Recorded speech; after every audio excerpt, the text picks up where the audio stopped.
Ya, masih jadi perdebatan apakah ini kemudian wacana penggemukan kabinet sebagai akomodatif atau memang kebutuhan yang perlu dilakukan. Nah, tadi sudah ada beberapa pendapat, tapi kemudian ada pendapat juga yang mengatakan ini kan sebenarnya sudah masuk prolegnas jadi lama sebelum ini, jadi bukan ujuk-ujuk. Bang Habib? Jadi gini loh, persoalan prolegnas atau bukan kan itu tentu harus ditempuh dalam konteks prosedural. Ada undang-undang MD3 ya yang mengaturnya. Itu kan hal yang teknis dan sepanjang dipenuhi sebuah persyaratannya nggak ada masalah. Kita kan hari ini harusnya bicara substansi. Ya. Tadi kita bicara soal momen merubah ketentuan perundang-undangan.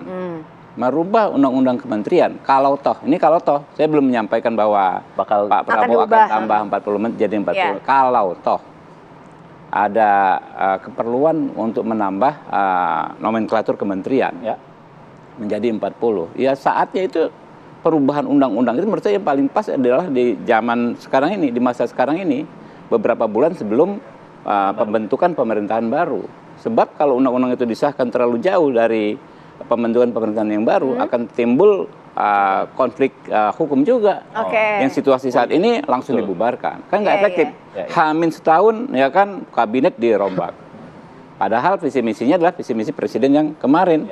Nah sekarang juga begitu, gitu loh. Kalau ada kebutuhan terkait hal ihwal yang misalnya dinilai relatif baru, soal misalnya terkait teknologi, soal cyber dan lain sebagainya, yang dianggap lebih spesifik, misalnya. Lalu soal soal program-program pemerintahan yang memang diandalkan, misalnya makan siang gratis dan lain sebagainya, perlu kementerian yang khusus, ya kan?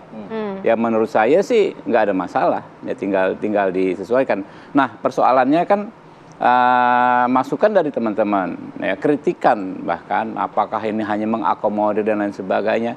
Tentu ini sangat berharga bagi kami, ya yang akan membentuk pemerintahan baru ke depan. Jangan sampai seperti itu. Nah, itulah betapa kami ya menghargai teman-teman yang kritis seperti ini, Bung Ferry ya dengan teman rekan-rekannya. Bagus sekali masukannya, tapi jangan juga kita kotakkan. Yang besar pasti nggak efektif, yang besar pasti korup. Kita juga pakai istilahnya juga harus pas. Kadang-kadang karena memang ingin ada gimmick kabinet gemuk. Ya padahal dalam konteks negara, ya kalau dalam konteks fisik gemuk itu jelek ya. Tapi dalam konteks negara sebenarnya menurut saya yang paling pas adalah besar. Kata besar. Karena apa? Negara kita adalah negara besar. Jadi Bang Habib ini bukan hanya mengakomodir menurut Bang Habib, tapi ini memang sudah ada ketentuan ataupun diperlukan, dibutuhkan begitu. Penambahan menteri jikalau memang dilakukan. Ya itu dia yang saya sampaikan. Jadi pertanyaan Mbak Syira ini menjadi masukan. Oh ini bukan hanya mengakomodir pasti. Berarti kan secara sederhana Mbak Syira akan ingin mengatakan jangan ini hanya untuk mengakomodir. Sebagai rakyat kan akan berkata begitu. Ya itu yang saya jelaskan tadi. Ya logikanya memang banyak hal-hal yang baru. Ya yang menurut saya belum terakomodir dalam model format kementerian yang ada tapi saat ini. Jadi nambah dong Bang kalau kayak gitu. Sama aja kita misalnya kita punya gerai nih, kita bikin franchise. Ya kan 5 franchise pasti lebih efisien. Karyawannya lebih sedikit. Kalau kita punya 50 franchise misalnya ya, 50 cabang ya karena lebih banyak pengeluaran, tetapi apakah produktif? Jadi kan kata efisien dan efektif itu kan selalu digandeng dalam satu nafas ya kan, ya nggak. Kalau efisien tidak efektif ya nggak ada guna gitu kan ya. Kalau efektif ya harus efisien mungkin juga, kurang lebih begitu. Bang Ferry mungkin ada tanggapannya mengenai efisiensi tadi. Kalau nambah kementerian nanti kan nambah anggaran, tapi yang tidak terkait lagi juga tidak langsung berhubungan langsung dengan efisiensi tadi kalau Bang Margarito. Tentu saja kabinet bukan menambah cabang franchise. Oh enggak, itu perbandingan logika yang ditangkap, jangan contohnya bos. Makin sederhana semakin. Ini orang nggak pakai logika lama-lama bicara. Saya pakai undang-undang saja. Misalnya pasal 12, 13, 14 dan 15 yang membatasi jumlah kementerian memang sudah menentukan urusan apa yang wajib dan yang tidak wajib untuk bentuk kementerian. Urusan wajib itu pasti nomenklaturnya dibunyikan eksplisit di dalam Undang-Undang Dasar. Hukum, ya, dalam negeri, luar negeri, pertahanan, itu dianggap nomenklatur wajib yang harus ada, tidak boleh dihapus. Ya. Artinya kementeriannya harus ada. Ya. Sementara yang lain berdasarkan apa yang diyakini benar. Tapi begini, oleh Presiden ya. Tapi begini, harus hati-hati juga ubah nomenklatur kementerian. Dulu ada beberapa kementerian yang diubah, misalnya Riset Dikti lah, tempat saya mengabdi. Itu perubahannya berkonsekuensi anggaran miliaran untuk soal kop surat yang berganti. Bertambah gitu maksudnya? Iya, mereka harus ubah lagi kop suratnya. Karena nomenklaturnya berubah. Itu miliaran. Belum lagi kalau dibentuk kementerian baru yang kemudian tugas dan fungsinya berada di 38 kementerian. Tidak hanya nambah kop surat, tapi juga pegawai, gedung-gedung baru, dan berbagai proses yang menyertainya.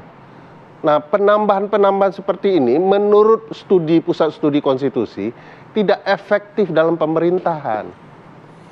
Saran kami, sederhanakan jumlah menteri, pertahankan 34 kementerian yang ada. Satu orang menteri akan memimpin nomenklatur kementerian yang sama. Contoh, KLHK, Pertanian, Kementerian Desa, punya objek yang sama. Begitu 3 menteri buat peraturan menteri yang berbeda-beda, objeknya sama, pang, beradu dia. Ini bukan karena saya sayang sama Bang Habib dan Presiden terpilih yang baru. Ini soal bagaimana beliau berdua mampu menjalankan pemerintahan dengan baik. Tidak ada tensi, kebencian, ini silahkan baca penelitiannya. Memang dirancang untuk setiap presiden mampu membangun pemerintahan yang efektif. Ini catatan juga bagi kita semua bahwa apa-apa yang direncanakan memang motifnya adalah mengakomodir kepentingan banyak partai. Hari ini godaan presiden terpilih adalah menarik sebanyaknya partai ke bangunan koalisi.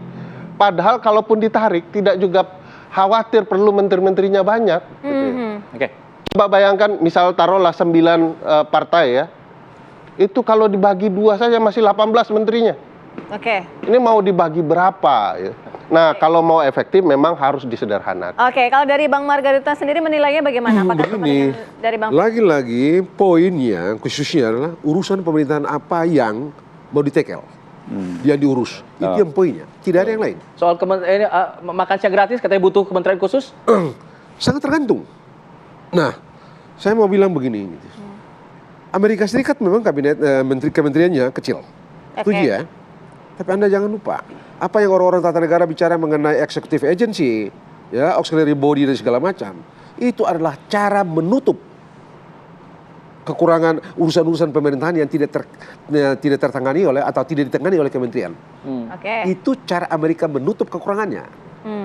Jadi kita presiden diberikan kewenangan konstitusional untuk menentukan urusan apa yang mau dia urus. Jadi sah-sah saja. Tapi kalau anggaran yang akan melonjak tinggi begitu, Bang?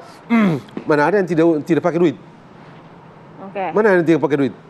Kalau Anda bikin kementerian, Anda bikin badan misalnya, ada badan pemerintah misalnya, ya mesti pakai duit kan? Iya. Anda tahu misalnya KPK, kita dulu kan itu urusan yang baru itu kan, bidang yang baru itu, kita bikin dan mesti kita pakai duit juga. Betul. Jadi lagi-lagi yang mesti kita pikirkan urusan pemerintahan. Amerika Serikat itu memang pemerintahnya kecil. Ketika berkembang sesuai dengan kebutuhan. Pada mulanya tahun 1790 itu cuma 3 kok. Cuma 3 kementerian, 3 urusan. Bertambah menteri perang ya, angkatan laut itu di John Adams, menteri yang kedua. Ini dipertahankan oleh Jefferson, 4 menteri. Sampai Madison itu baru 5 menteri loh. Nanti 1908 itu ada perdagangan dibikin oleh Teddy Roosevelt. Jadi ini tergantung sekali lagi pada urusan apa, hal apa di dalam kehidupan bernegara ini yang mau diurus oleh pemerintah. Baru dipikirkan. Tergantung pada hal apa kalau harus dijelaskan nih. Kalau misalnya juga tidak pakai menteri, bisa saja dia bikin badan. Yang apa menteri gitu ya? Ya, apa yang selama ini kita kenal dengan lembaga pemerintah non departemen gitu ya. Walaupun dalam semasa 2008 itu juga sudah ada pikiran untuk mengurangi gitu ya, mengurangi dan atau menghilangkan sebagian diantaranya. Memang itu sudah dipikirkan. Bang Ciko, sebentar Bang Ciko boleh? Jadi gini, saya sebenarnya sepakat sama semua ya, tapi pada prinsipnya soal rasionalitas dan logika. Tadi kalau memang, tapi ada satu hal yang saya kurang sepakat. Saya merasa semua bidang-bidang itu sudah termaktub dari ke dalam kementerian-kementerian yang ada. Menurut saya ya, menurut saya. Masalahnya ini kan masalah fokus, memfokuskannya lagi. Nah, tapi kembali lagi kalau kita bicara memfokuskan lagi, artinya tidak harus setingkat kementerian ketika dia harus dipecah. Jadi apa? Justru karena makin kecil kan ininya skop kerjanya kan makin kecil. Nah, yang kedua, kita ini kan menganut sistem otonomi daerah. Ya kan, karena kita menolak mengatakan ini sistem federal, padahal sebenarnya ini sama aja dengan sistem federal, sama dengan di Amerika Serikat, sama dengan di Rusia, dan mungkin juga di India. Nah, kita kenapa sih harus membandingkan dengan negara lain? Karena kita punya sistem demokrasi, ini kan sistem demokrasi yang dianut bersama di dunia ini. Artinya kadang-kadang kita juga harus melakukan studi banding gitu. Kita harus lakukan, benchmarknya ini mana yang lebih baik gitu. Bukan berarti mereka lebih baik, tapi harus disesuaikan dengan kita. Kita bandingkan dengan jumlah kementerian tadi. Tadi ada 15 menteri di Amerika Serikat, ditambah 10 badan setingkat menteri. Ya, seperti Surgeon General, Attorney General, dan lain-lain. Nah, kalau di India ada 29, ya, di Rusia ada 21. Saya membandingkannya dengan 3 negara itu kenapa? Karena punya sistem yang mirip, ya kan? Yang kedua, jumlah penduduknya justru malah lebih banyak daripada penduduk Indonesia.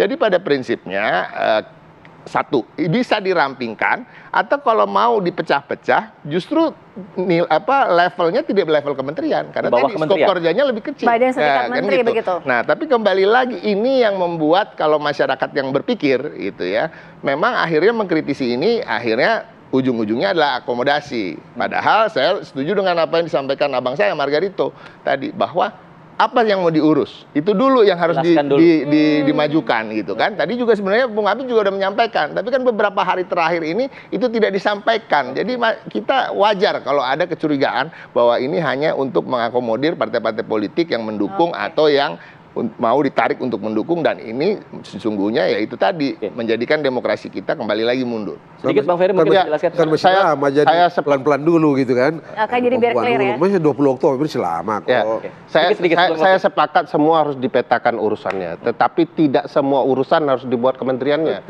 Nanti tiba-tiba ada kementerian para jomblo, kan kasihan juga Republik ini. Jadi setiap urusan itu kalau ditarik itu bisa menteri tertentu yang ngurusnya. Contoh soal makan siang gratis, kan ada menteri sosial. Tidak perlu kementerian baru.